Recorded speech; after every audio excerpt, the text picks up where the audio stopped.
What the hell, Seth? You just left us out there with that crazy chick. Wyatt yelled angrily as he applied a towel to his head wound. I think she broke something, bro. Beck groaned as he laid on his bed, rubbing his chest as the side of his face swelled. Hey, screw you, man. I told you it was a bad idea from the get-go. Don't drag me into your mess. Seth responded angrily as he handed Beck a cold drink from the mini fridge for his face. We've known each other since grade school. You're supposed to have our back. Seth looked concerned at Wyatt's and Beck's condition. Not when you keep doing dumb stuff. We're adults now, Wyatt. It's time to grow up. You two need to see a doctor. Damn, where did she train Cobra Kai? Beck groaned, pulling himself from his bed. Wyatt shot angry daggers at Seth, who assisted him from his desk chair. He snatched away angrily. The ping of his cell irritated him and he snatched it from the desk with blood-stained fingers. A message from an unknown sender. Wyatt opened the message to find a short video clip. His eyes widened as he pressed play. The 15-second clip showed him, Seth, and Beck in the alleyway when they first confronted and attacked the girl. Her face was perfectly blurred, but theirs was clear enough for identification, plus there was sound. What the hell, man? Who took this? Wyatt yelled out. Seth nervously cussed behind him as he watched the clip while Beck repeatedly asked what was wrong. Wyatt showed him the video clip. He sat back on his bed in shock. Dude, we're screwed. Kimmy sat in her room with the door closed, staring at her reflection in her dresser mirror. She held an ice pack to her cheeks as instructed by Nana to reduce the bruising. Anger soared through her chest as she thought about the alleyway ambush earlier and the PTSD panic attack it led to in front of the girls. On top of that, she would have to put off the hunting session she had planned for the night. Kimmy grabbed a handful of her bedding angrily with her free hand. Suddenly, her phone pinged beside her. She lifted it up. It was a message from an unknown sender. She was cautious about opening things due to scammers. Her phone had automatic scanning and spam protection for scam calls and messages, so one wasn't likely to get through. It wasn't impossible, but unlikely. She carefully opened the message to find a short video clip of her alleyway attack with 3 names and a dorm number. She dropped the ice pack as her hands shook violently. She watched the clip with her face blurred, but her attackers were shown clearly enough.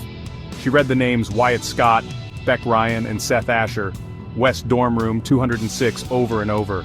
Someone's watching me. Kimmy started laughing hysterically. She laid back on her bed as a feeling of elation went through her, replacing the anger she was just feeling. She knew who they were and where they were. She would have to be extra careful as they were students, but she would stalk them over the next few weeks and wait for the right opportunity to act.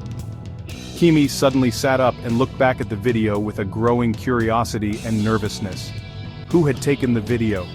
Why didn't they do anything if they were there? How did they get her number? Kimmy's heart rate increased as the questions raced through her mind.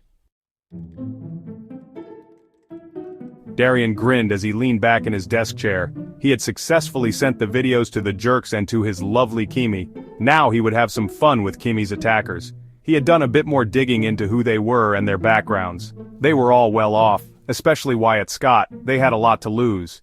This was music to Darian's ears. Those with a lot to lose were more desperate. Desperate people could be dangerous, but they could also be very stupid. The guys had already proven to be more aligned with the latter. The icing on the cake was that they all were there on sports scholarships. Darian laughed heartily, spinning in his chair. What should I wreck first?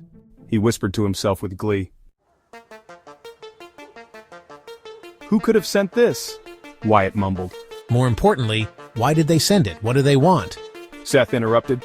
You're right. They didn't ask for anything, and they didn't send it to the campus security or police. At least I don't think so, as we would know by now, right?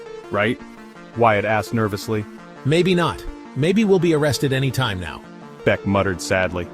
Well, I didn't do squat, I left. This is on YouTube. Seth said nervously. Are you kidding me right now? It shows all of us in that alleyway, dude. If we get in trouble, so are you because you were there and you knew what we were going to do. Wyatt responded coldly. Hey, she almost killed us. She also threatened us. It's not like she's innocent. Beck said, stuttering. It was self-defense. Genius. She could have shot you and been in the right. Seth responded coldly. I have to call my dad, Wyatt said anxiously. Are you serious? Beck said, jumping from his bed. He'll fix this. He can find who sent this and pay them off like he always does, Wyatt said, smiling. Yeah, then he's going to kick your butt and tell our parents. And our butts will be kicked too because of some boneheaded plan you had. Seth responded angrily, rubbing his hand through his hair. It doesn't matter, does it? This needs to go away like now. I'm calling him. Wyatt took a deep breath and begrudgingly dialed his father's number. His hand shook nervously as his father answered in his familiar stern voice. Seth and Beck watched anxiously as Wyatt explained the situation, changing some details to make them seem less guilty than what they were. Unknowingly, by pressing the video, Wyatt had downloaded Darian's spyware into his phone. Darian sat grinning like a Cheshire cat at his desk as he listened and recorded the conversation between Wyatt and his old man. His father cussed him out like a sailor after his twisted confession, where Kimmy was painted as a femme fatale, who purposely led him on and then publicly humiliated him. To Darian's delight, his father asked for the video clip. Once he opened it, Darian would have access to his phone as well, maybe even his computer since most folks had them connected. Everything was going swimmingly. Darian sat up as Wyatt's father promised to look into it and fix the situation. He threatened his son with harsh words and obscenities before abruptly hanging up. Darian smiled as his face became illuminated by his computer screen. He watched in excitement as his spyware successfully infiltrated Armand Scott's, Wyatt's father, phone. He scrolled through, finding some juicy information and the contact information to Seth and Beck's parents and their businesses.